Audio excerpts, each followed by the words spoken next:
Well, good evening, everyone. How are we all doing on Tuesday, the 18th of October? The month is absolutely flying by.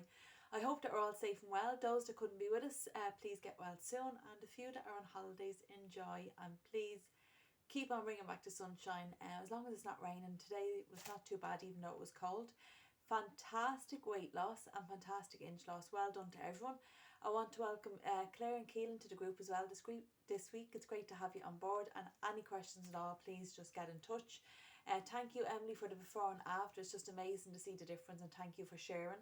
Just remember that this platform is not all about our good weeks and all about the weight loss. It's about the weeks that we have bad weeks as well, to share our experience, reach out within the group, and that we're all like-minded people, so we all have good, bad weeks that we stay the same.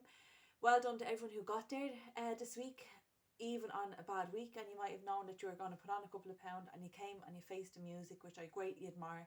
You didn't run and hide, and we know what we have to do for this week. So I'm encouraging all members to go for £2 for next week. So it's going to be the last weigh-in of October, because the week after that is the bank holiday, and just Monday evening members, the Monday evening will be on the Tuesday evening in the same venue, same time, everything the same, just the Tuesday of the bank holiday. We have 4 more weigh-ins before I finish up for maternity. Plenty of time to make a difference at £2 a week. That's obviously £8. So let's keep our focus. Let's go for a £2 for next week. Let's tackle that first.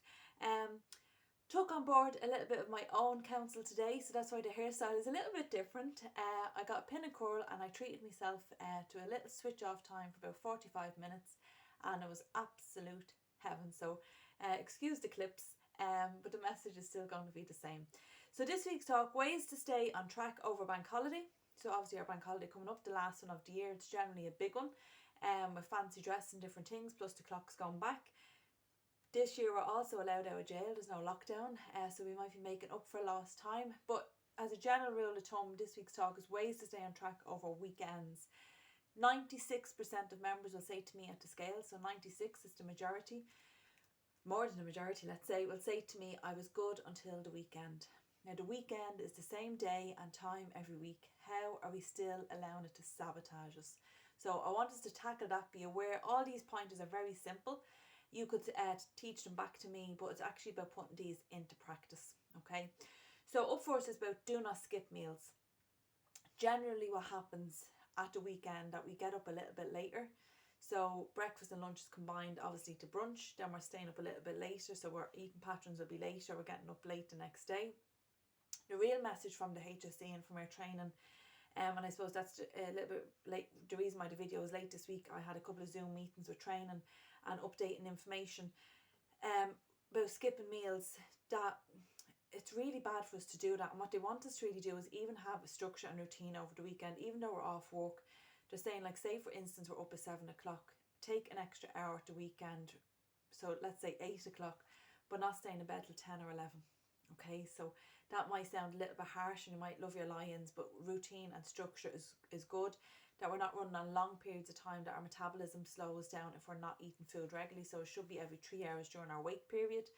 So not to skip meals, because generally what happens is then we overcompensate because we get too hungry. So even if we're having a brunch, what you'll tend to notice that brunch is heavier than if you had a breakfast and a lunch, because that's meant to keep us going down till the evening time, say for a dinner. So it's important not to overcompensate food. It's really important that we eat to lose, but we have to eat regularly. Just on that point as well about alcohol, all alcohol is a carb. So obviously we're coming into holiday season, we're coming into Christmas party season, bank holiday. All alcohol is a carb. So I'm saying this because I want you to be responsible with this information, and I'm not promoting alcohol, but men within the group, you're allowed 17 units of alcohol a week, and women you're allowed 11 units. Now that is pub measure and not house measure, so they are worlds apart. So that day to maybe have a carb free, if you know that it's your Christmas party or you're going away for a weekend, there's ways to play around with that and still stay on track. So make sure you reach out to me for all those extra little tips. The next point then is to stay active. So that's the second point that usually goes in winter time. First is our water intake, and the second is that we're not as active, because the nights are darker earlier and the weather is not like summertime. So generally being active, going out for a walk, is the first thing to be knocked. So again, I want us to be aware of that. So I'm not talking about that. For me this week, that was what I did. I was more active. I'm not saying I was going for hour walks, but what I am saying is those little walks. So a little walk down to Northside, the trolley bays in the supermarkets, what you can incorporate into your day's routine. The best one is if you have stairs in your house. They classify up and down as once, and if the train that they give footballers to keep their fitness level up is 15 times.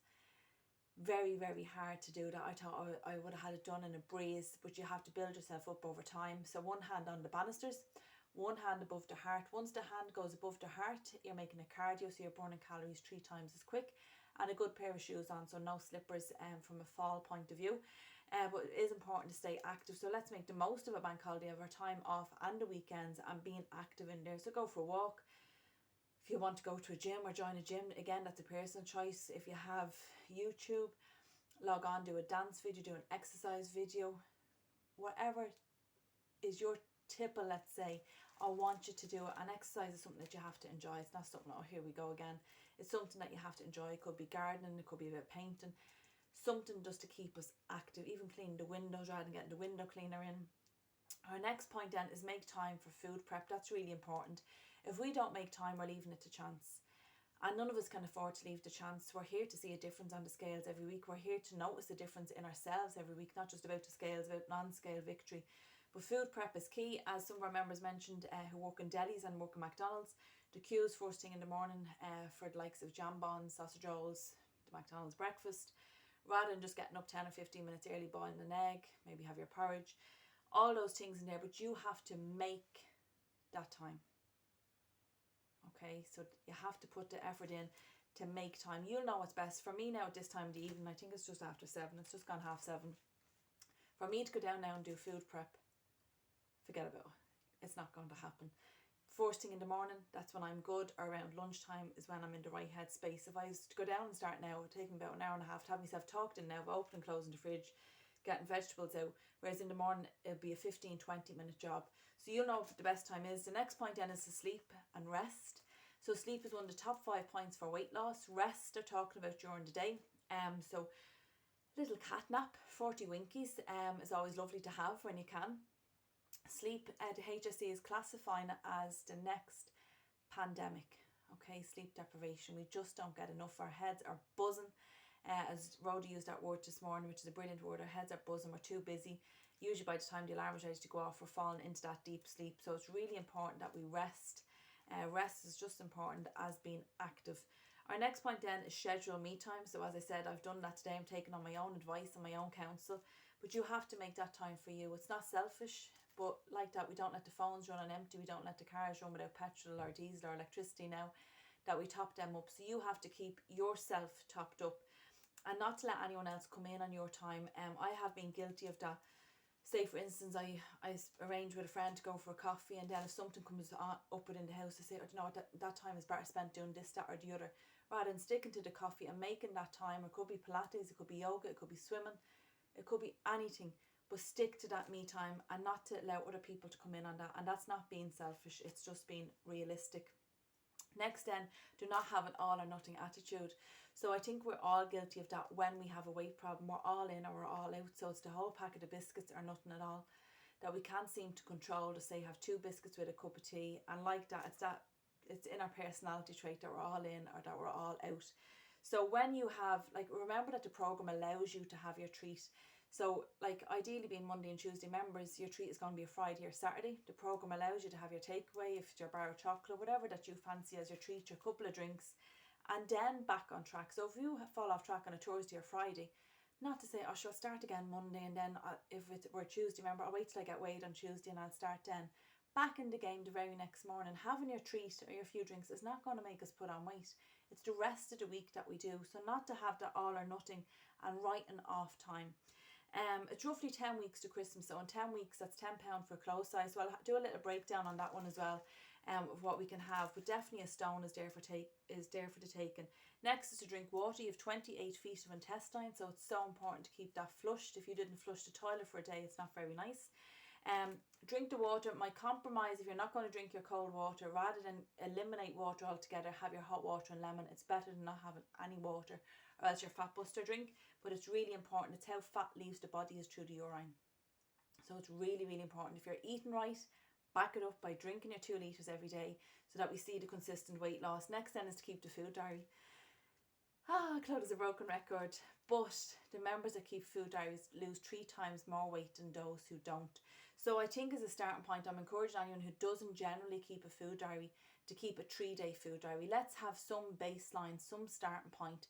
Then we can build it up to a 4-day and a 5-day. We just get used to the structure of keeping the food diary and have those 3 good days and submit the food diary back into me. Your little motto for this week, I've shared it on the group motto many times. Do not let the weekend become your week end, so your weak spot. Don't have that as an excuse. Be bigger than the excuse and not to have the weekend cut us out at the scales. I want to thank everyone for your support for Plan B for when I do go on maternity leave. I know a lot of you have paid the money and you've let me know what you're going to do. Next week we might just confirm if you're going to weigh yourself or you're going to trust the process and stay off the scales, which I hope you will do. I would prefer you to do that, but as I said last week's video, I'm here to support you. If you haven't made up your mind yet, the video from last week is a little over 4 minutes. That explains exactly what Plan B is. As I said, we've 4 weeks left before I do actually finish up for the handful of weeks. Please let me know your decision. It would be great to have everyone on board and keep our group here going. I know the majority is gone. I'm still just waiting for a couple of decisions back.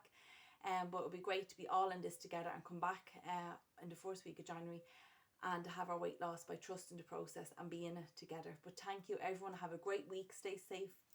Big hugs. Bye.